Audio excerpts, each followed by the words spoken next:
Yesu ashimwe kandi inshuti bavandimwe, reka dutangirane n'ingingo yo kuwa mbere itubwira ngo umugaba w'ingabo z'Uwiteka.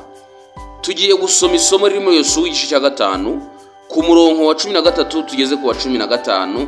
Ni iki isomo rivuga cyerekeranye no kwigarurira Kanani.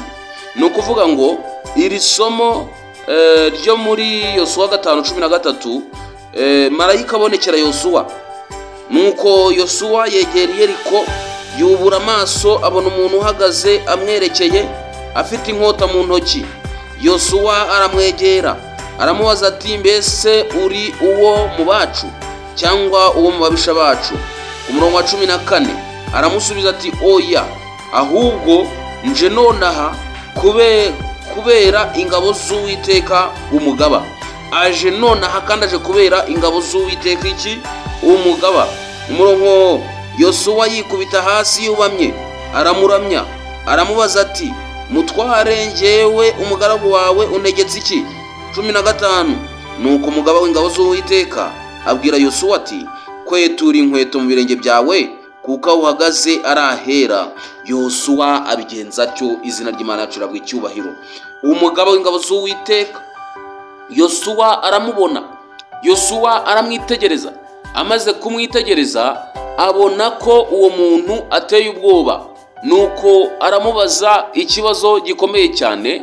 Aramubaza ati, mbese uri uwo mu bacu cyangwa uri uwo mu babisha bacu? Reka nkubwire, Yosuwa yari afite kwizera Imana kuko yari afite ubutware n'imbaraga akomora ku Mana. Icyo kibazo ntabwo wakibaza umuntu wambaye imbaraga z'umubiri.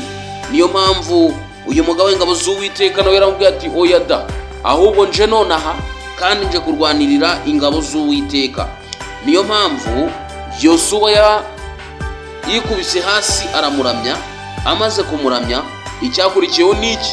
Nuko marayika w'Uwiteka yategetse Yosuwa gukwetura inkweto mu birenge kuko aho yarahagaze arahera. Nshuti muvandimwe, dukwiye kwiyambura ibitugerageza byose. Dukwiye gutura imitwaro ituremereye. Dukwiye gutura ibiduhangayikishije kuko aho duhagaze ku rugamba rw'Uwiteka arahera. Urugamba rw'Uwiteka ntiwarujyanaho ibikwizingiyeho byose. Nshuti muvandimwe, Abisirayeli baba bamaze kwambuka Yorodani kandi bari bageze ku butaka bw'abanzi babo. Ugukomera rero kwa Yeriko kwari imbere yabo, amarembo yayo akinze mu buryo bukomeye. Muri icyo gihe abantu ntabwo bari bazi uburyo bashobora kurwana urugamba urwo ari rwo rwose. Igitangaje kurushaho nuko Isiraheli yari ifite intwaro zigizwe n'imihumetso gusa ndetse n'amacumu ndetse n'imyambi gusa, kandi ikaba yari igiye gutera umujyi wari witeguye guhangana n'igitero icyo ari cyo cyose. Abisiraheli nta zindi ntwaro bari bafite. Niko igitangaje kurushaho nuko Abisiraheli bo bari bafite intwaro zigizwe n'imihumetso, amacumu ndetse n'imyambi gusa. Izo ntwaro rero ntizikomeye kuko igihugu bari bagiye gutera cyari igihugu gikomeye kandi gifite imbaraga. Ibibazo rero byabajijwe na Yosuwa byari bigamije kumenya umushyitsi udasanzwe. Byahawe igisubizo giteye urujijo. Yaramubwiye ngo oya. Igisubizo cy'uyu mushyitsi udasanzwe kigaragaza ko atashakaga kuba mu cyiciro byavuzwe na Yosuwa. Mu yandi magambo, ikibazo cy'ingenzi ntabwo cyari cyo kwibaza niba uwo mushyitsi udasanzwe ari mu ruhande rwa Yosuwa, ahubwo cyari cyo kwibaza niba Yosuwa ari mu ruhande rw'uwo mushyitsi udasanzwe.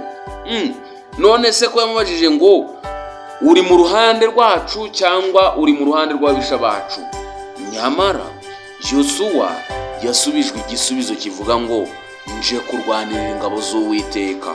Yosuwa ahangaha nawe yagombaga kumenya niba koko ari mu ngabo z'Uwiteka.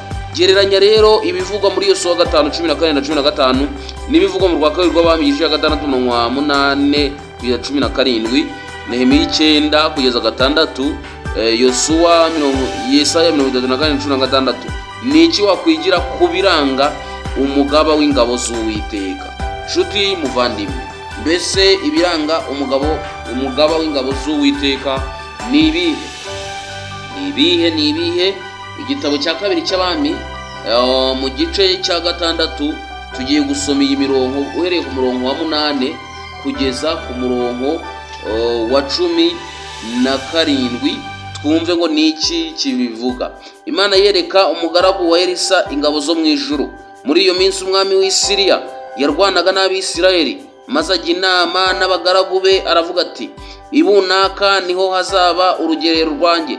Ariko uwo muntu w'Imana agatuma ku mwami w'Abisirayeli ati, wirinde guca ibunaka kuko ari Abisirayeli Abasiriya bamanuka kugutera.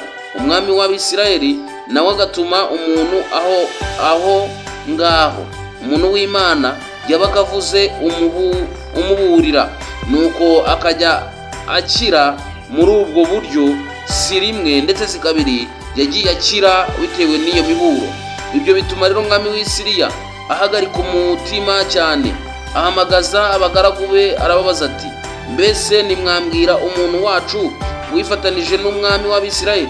Umwe mu bagaragu be aramubwira ati, oya nyagasani mwami, ahubwo Elisa umuhanuzi wo muri Isirayeli niwe ubwira umwami w'Abisirayeli amagambo uvugira mu murere. Arababwira ati, nimugende murebe ahari nume abo kumufata.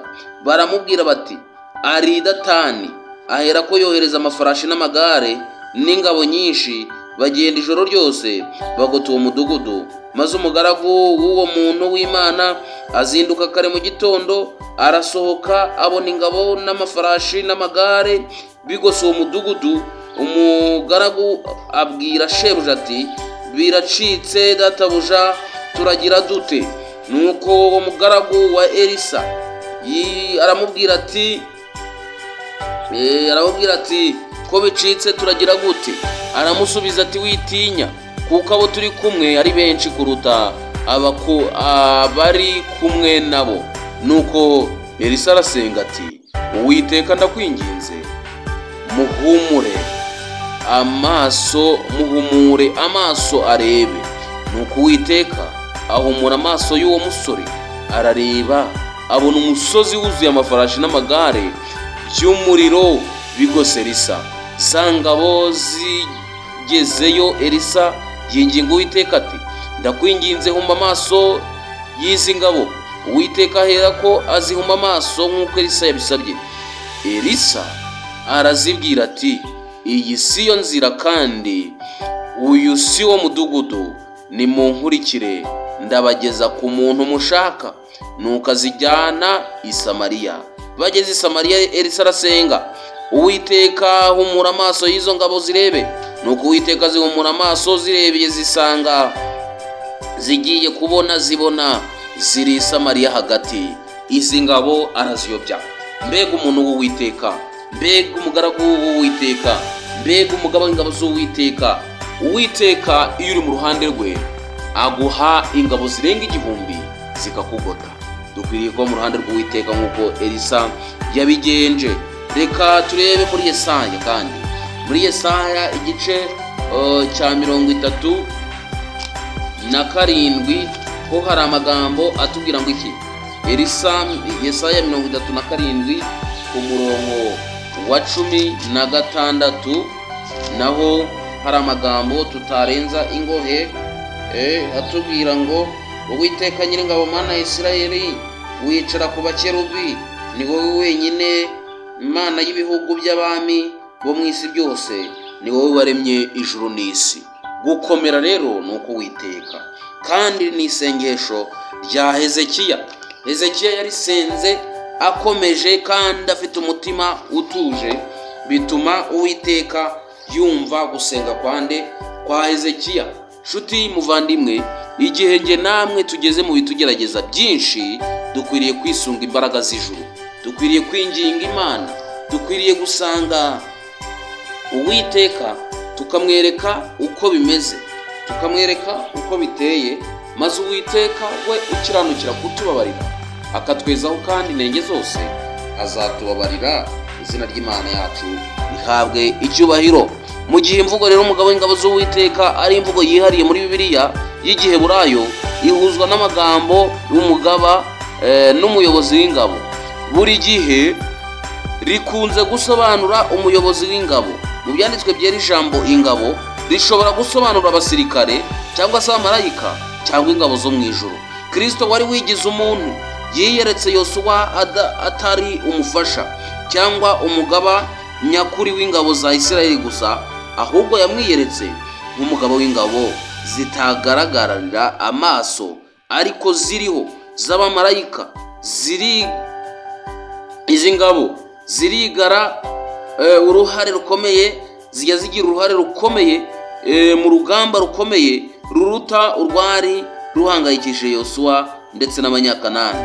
Igisubizo cya Yosuwa rero kigaragaza neza ko yarasobanukiwe n'uwo mugaba w'ingabo uwo ari we.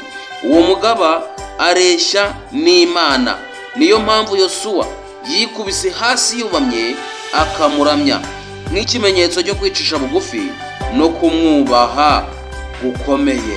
Nshuti muvandimwe, Yosuwa yari yiteguye guhabwa amabwiriza y'urugamba, ariyo yaragize umugabane w'ingenzi w'urugamba rukomeye Uwiteka Nyiringabo agiramo uruhare. Ni kenshi Uwiteka iyo tumuhaye mu ruhare rwacu rudakomeye, aduha uruhare rwe rukomeye kandi rufite imbaraga z'akaburankomyi. Ni kenshi Uwiteka ajya yifuza kuturwanirira. Ni ukuhe rero guhumurizwa no gukomezwa dushobora kugira mu gihe tumenye ko umugabo w'ingabo z'Uwiteka aba yiteguye kurwanirira ubwoko bwe? Dukwiriye gushikama kandi tukitonda, tukanicisha bugufi, tukaramya Imana by'ukuri, kuko Uwiteka ni kenshi aba yiteguye kuba mu ruhande rwacu. Mbese Uwiteka ari mu ruhande rwacu, umubisha wacu yaba nde? Amakimbirane yije inyuma y'amakimbirane yose nuko Satani ari umwanzi w'ibyiza, ni umwanzi w'Imana. Nyamara Uwiteka Imana aba yiteguye kuba mu ruhande rwacu igihe cyose tumutabaje. Tabaza Imana izagutabara. Igihe ugeze mu bigeragezo, ibuka gutabaza Imana, kandi Imana nayo ubwayo yiteguye kukubabarira. Nshuti muvandimwe, ihora yiteguye no kugutabara. Reka rero mwifurize imigisha ituruka ku Mana. Twisunguye umugaba w'ingabo z'Uwiteka, azaturwanira muri rusange. Ibyo nibyo mbasabira kandi nanjye byisabira mu izina rya Yesu. Amen.